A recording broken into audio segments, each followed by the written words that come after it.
ഹേ hello, അപ്പോൾ welcome back to our YouTube channel. നമ്മൾ ഇന്ന് എമ്പുരാൻ കാണാൻ വേണ്ടി പോവാണ്. ഭയങ്കര എക്സൈറ്റഡ് ആണ്. 27th നമുക്ക് കാണാൻ പറ്റിയില്ല, പക്ഷെ നമ്മളിപ്പോ 29th ടിക്കറ്റ് എടുത്തേക്കുന്നത്.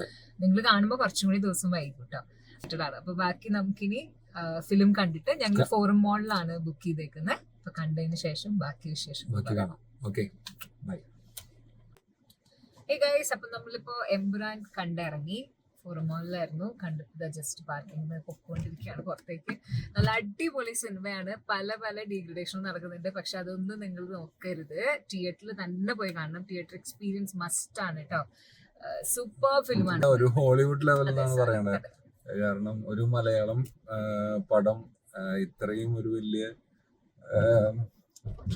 ഓരോരോ ഫ്രെയിംസ് കാണണം. അത് ഷൂട്ട് ചെയ്തിട്ടുള്ള സ്ഥലങ്ങള്, ആ ഫ്രെയിംസിന്റെ ഒക്കെ ക്വാളിറ്റി ഒക്കെ ടോപ്പ് നോച്ചാണ്. ഐമാക്സില് മാസ്റ്റർ ചെയ്തിട്ടുള്ള ആദ്യത്തെ ഫിലിമാണ് മലയാളത്തിലെ.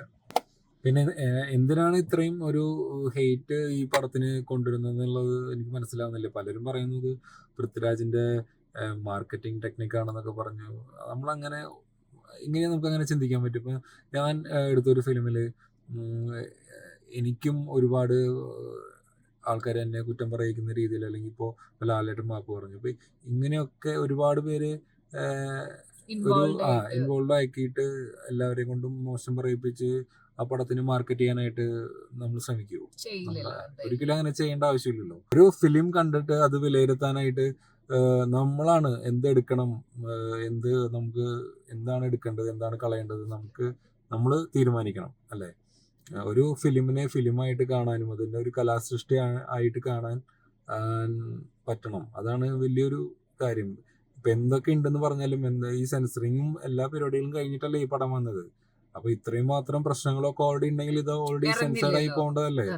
ആ പടത്തിനെ കുറിച്ചുള്ള ചില കാര്യങ്ങൾ എനിക്കത് ഒഴിവാക്കാമായിരുന്നു എനിക്ക് തോന്നിയിട്ടുണ്ട്. ഇപ്പോൾ ഒഴിവാക്കാമെന്ന് വെച്ച് കഴിഞ്ഞാൽ അതിലെ രാഷ്ട്രീയം പറയുന്ന കാര്യത്തിനെ കുറിച്ചല്ല. ഇപ്പോൾ ലാസ്റ്റിലുള്ള കുറച്ച് ഫൈറ്റ് സീക്വൻസ് ഒക്കെ കുറച്ച് ലെങ്ത് കുറച്ച് കുറയ്ക്കാമായിരുന്നു എന്നൊക്കെ എനിക്ക് തോന്നി.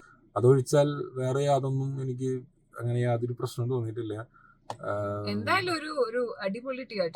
പിന്നെ ലൂസിഫറും എമ്പുരാനും തമ്മിൽ കമ്പയർ ചെയ്യുമ്പോൾ ലൂസിഫർ നമുക്ക് കുറച്ചും കൂടി ഒരു നമ്മുടെ ഇമ്പാക്ട് തരുന്ന മൂവിയാണ്. കാരണം അതിൽ അങ്ങനെയാണ് അതിന്റെ ഒരു ലാലേട്ടനെ പോർട്രേ ചെയ്ത് വെച്ചിട്ടുള്ളത്. സോ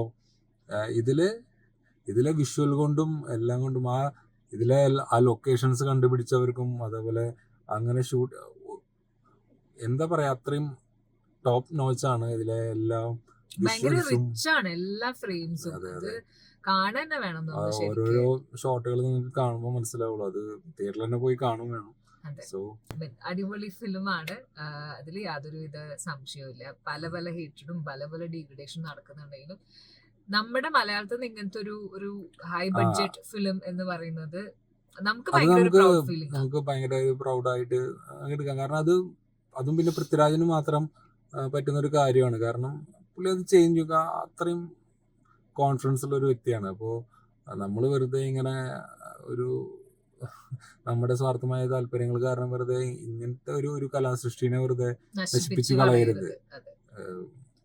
സോ എല്ലാവരും തിയേറ്ററിൽ പോയി പടം കാണൂ, എന്നിട്ട് നിങ്ങൾ വിലയിരുത്തൂ എന്താണ് ഇതിലെ പ്രശ്നം എന്നുള്ളത്. പിന്നെ പലരും ചെയ്തിട്ടുള്ള ഇപ്പോൾ മടിയിൽ കനമുള്ളവനെ പേടിക്കേണ്ട ആവശ്യമുള്ളൂ എന്ന് പറഞ്ഞു കേട്ടിട്ടില്ലേ? ഇപ്പോൾ പടത്തിൽ പലരും ആരെങ്കിലുമൊക്കെ അവർ ചെയ്തിട്ടുള്ള തെറ്റുകൾ ചൂണ്ടിക്കാണിക്കുന്നുണ്ടെങ്കിൽ അവരെ മൂടിക്കെട്ടാനല്ല, ആ സീൻ വെട്ടിക്കളയാനല്ല നോക്കേണ്ടത്. അപ്പോൾ അങ്ങനത്തെ ആൾക്കാർക്കേ പേടിയുള്ളൂ.